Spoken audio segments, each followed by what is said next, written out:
네, 안녕하세요. 청필직입니다. 오늘 말씀드릴 주제는 요즘 분양을 잘못 받아가지고 고생을 하시는 분들이 많은데, 특히 처음 약속했던 조건과 좀 틀린 상황을 맞아가지고 내가 분양 사기를 맞았다 이렇게 말씀하시는 분들이 있습니다. 그래서 그 분양 사기 맞은 상가를 어떻게든 넘겨야 되시는 분들이 많은데, 그런 상가를 남에게 넘기는 방법, 일종의 분양 상가 손절하는 법, 이 부분에 대해서 최선은 아니겠지만 어느 정도 좀 돌파구가 될 수 있는 방법이 아닐까 싶어서 좀 말씀을 좀 드리려고 합니다.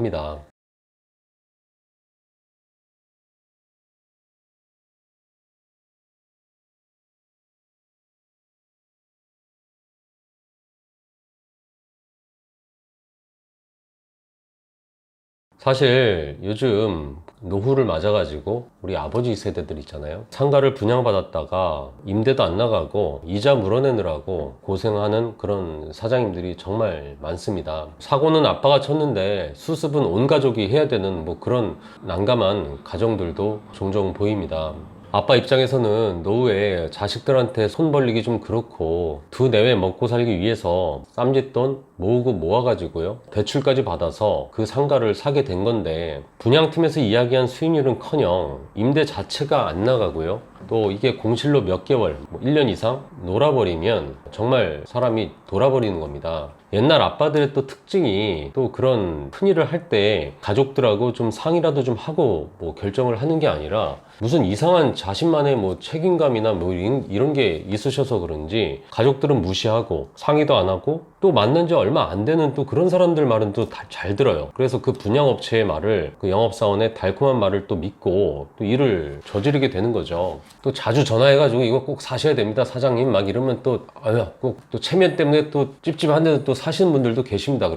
그렇게 일이 터졌을 때 아직 일할 수 있는 연세라면 스스로 어디라도 취직해서 나름대로 최선을 다해서 좀 복구를 하려고 하시겠지만, 사실 65세 정도가 넘어가게 되면 어디서 일도 못 하다 보니까 이러지도 저러지도 못하고 온 가족이 이자 갚고 이거 서로 어쩔 거냐 이렇게 서로 옥신각신 하다가 또 그런 책임 소재 때문에 가정 불화까지 생기는 경우들이 많습니다. 그러다가 2차 피해까지 입는 경우도 발생을 합니다. 임대가 계속 안 나가고 이자만 나가게 되면 이럴 바엔 그 상가를, 어차피 이렇게 분양받은 이 상가를 한번 활용을 해보자, 이런 생각을 하게 되는 겁니다. 그것이 유일한 대안이라고 스스로 믿고 그렇게 진짜 실행을 하려고 하는 거죠. 근데 왜 이거를 2차 피해라고 그러고 이게 왜 정말 문제라고 제가 이야기를 하냐면, 장사를 하겠다고 정말 철저하게 장사에 대한 준비를 하고 또 연구를 해도 모자랄 판인데, 장사할 생각 1도 없이 살다가 갑자기 가게를 열게 되었을 때 그 가게가 정말 운영이 잘 될까요?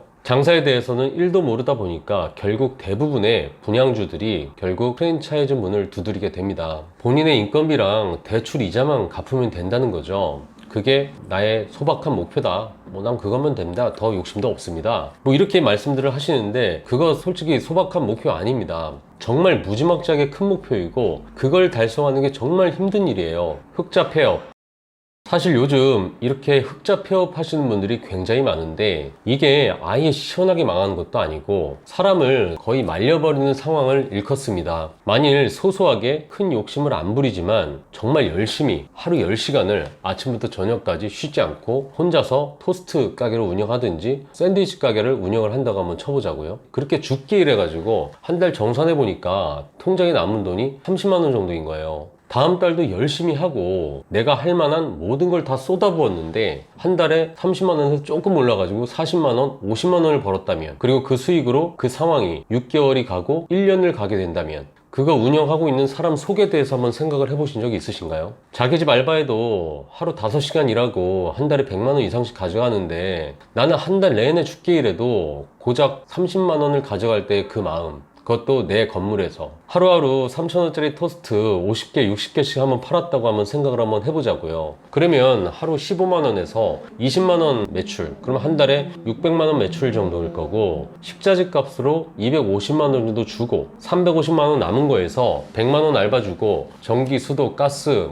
세스코 인터넷 이런 것들 50만 원 이상 또 주고요. 또 이자 100만 원에다가 원금 있으면 조금 갚는다 쳤을 때 정말 30만 원밖에 안 남게 되는 거예요. 이건 30만 원 남겼다고 흑자다, 그래서 좋아할 수도 없는 노릇이고, 그런 상태에서 시간이 지나면 그저 남한테 넘겨야 되겠다는 생각만 들고요. 그런 생각으로 장사하면 결국 가게 매출은 그나마 점점 떨어지게 됩니다. 매출이 떨어지면 그냥 문 닫고 다른 집 배달 알바라도 하면서 이자를 갚는 게 낫겠다, 내가 운영하는 게 아니고 그냥 배달 알바해서 이자 갚는 게 낫겠다, 그런 결론이 나오게 되는 겁니다. 실제 자기 장사 안 되는 가게에 문 닫고서 남의 집 새벽 배달하면서 한 달에 100만 원씩 벌면서 그 100만 원으로 이자 내면서 사시는 분들도 계세요. 분양받은 상가 그렇게 2차 피해로 대출은 대출대로 늘어나고, 창업을 할 때도 그냥 누가 차려주는 건 아니잖아요. 어쨌든 창업 비용 들어가는 거기 때문에 그걸 또 대출을 받아서 또 했을 거란 말이에요. 그래서 추가 대출분이 이미 늘어난 상황이 되는 거고, 본인의 마음과 몸은 더 피폐해지고요. 새로 임차인이 하겠다고 들어오더라도 그 기껏 시설 해놓은 거 다 철거까지 해줘야 되는 거예요. 또 추가 비용이 발생을 하게 되는 거죠. 이게 진짜 바닥을 찍고 지하로 내려가는 상황인 겁니다. 임차인이 들어오더라도 그냥 제값 다 주고 그 임대료 한 달 한 달 처음에 얘기했던 그 임대료 다 내고 들어올까요? 훨씬 더 깎아서 들어오게 될 겁니다. 안 그래도 지금 손해 났는데 철거비 줘야 되고, 이 임대료 다 받아도 이자 내기 버거운데 그걸 또 깎아줘야 되고, 그렇게 됐을 때 분양 상가 주인이 느끼는 그런 허탈감과 그런 건 정말 생각하면 할수록 정말 좀 안타까운 상황인 겁니다.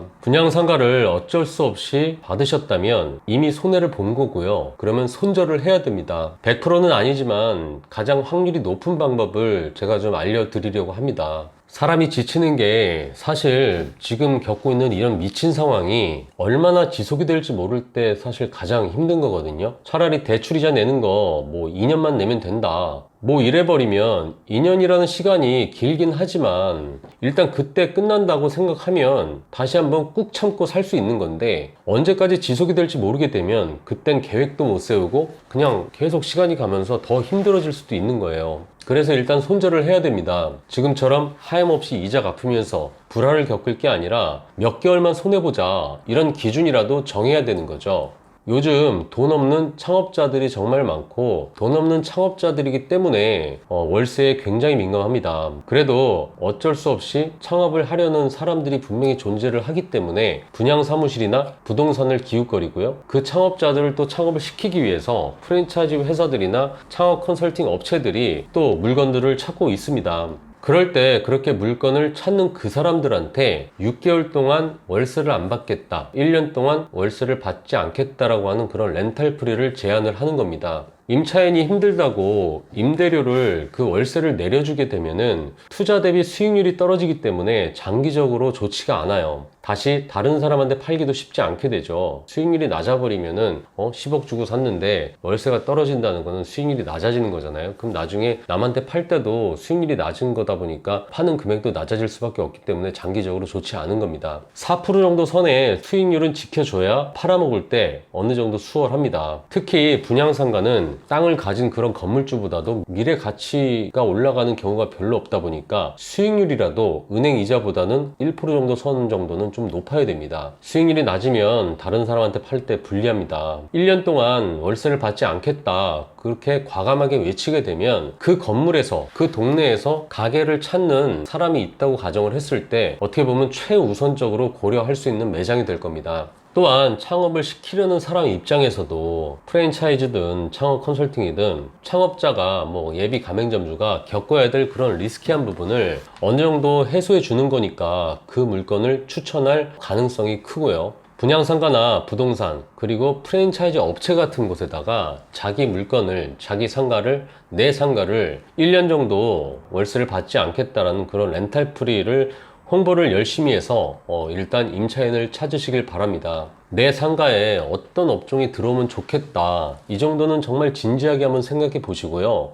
그래야 임차인이 성공을 할 수가 있는 거고, 그래야 또 재계약도 성공을 할 수가 있는 거니까요. 그리고 가급적이면 3년 정도 계약을 맺어가지고 어느 정도 길게 좀 끌고 가셔야 돼요. 그렇게 안 하면 또 임차인을 또 찾아야 되고 또 찾아야 되고 하니까 어느 정도는 좀 길게 좀 가주시고, 그와 동시에 내 물건을 좀 사갈 수 있는 그런 매각 계획도 한번 좀 세우시길 바랍니다. 배우 세대도 짱짱하고 건물 자체도 수요도 있어가지고 뭐 그 동네 짜잘한 수요로다가 장사를 하는 사람들이면 관심을 가질 수도 있으니까 벼룩시장 같은 곳에 그렇게 뭐 렌탈프리를 주제로다가 내놓는 것도 하나의 방법일 수 있습니다.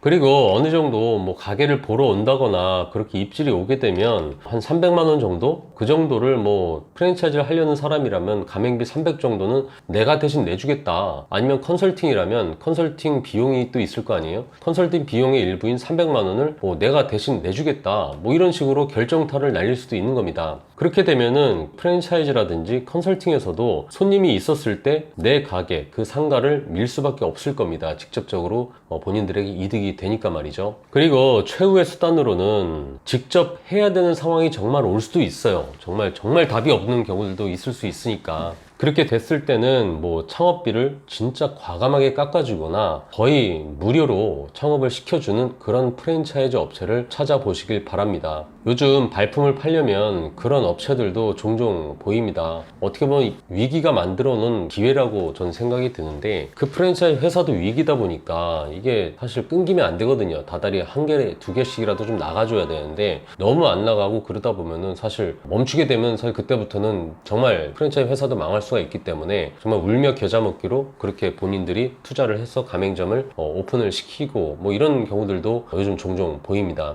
특히 경쟁이 심한 업종들, 뭐 그런 것들이 많아요. 경쟁이 심한 업종에 새롭게 진입하는 브랜드들은 초창기 가맹점 확장 방법으로도 그렇게 파격적으로 창업 비용을 좀 지원을 해주는 경우들도 좀 있거든요. 정말 면밀하게 한 달에 뭐 한 번에서 두 번 정도 하는 창업 박람회 같은 것도 열심히 쫓아다니면서 그런 렌탈 프리를 막 제안을 하고 다니시고요. 각 브랜드 홈페이지 서핑을 통해서 항상 내 가게에 어떤 게 어울릴까에 대한 생각도 좀 하시고, 그런 걸 서핑을 하면서 그때마다 행사, 특별가 뭐 이런 것들이 좀 나올 수가 있으니까 계속해서 홈페이지 서핑을 좀 하시고, 아무튼 최선을 다해서 정말 발품을 파시길 바랍니다. 별로 권하진 않지만 또 계속 공실되면서 또 추가 대출 받으면서 또 2차 피해, 3차 피해 나는 것보다 나으니까 어떻게 보면 어쩔 수 없이 이런 방법도 있다라는 방법을 제가 좀 말씀드리는 거니까 좀 참고를 좀 하셨으면 좋겠습니다. 모쪼록 이번 영상이 분양상가로 고통받으시는 분들에게 어느 정도 돌파구가 되는 그런 영상이었길 바랍니다. 이상 창풀직이었습니다.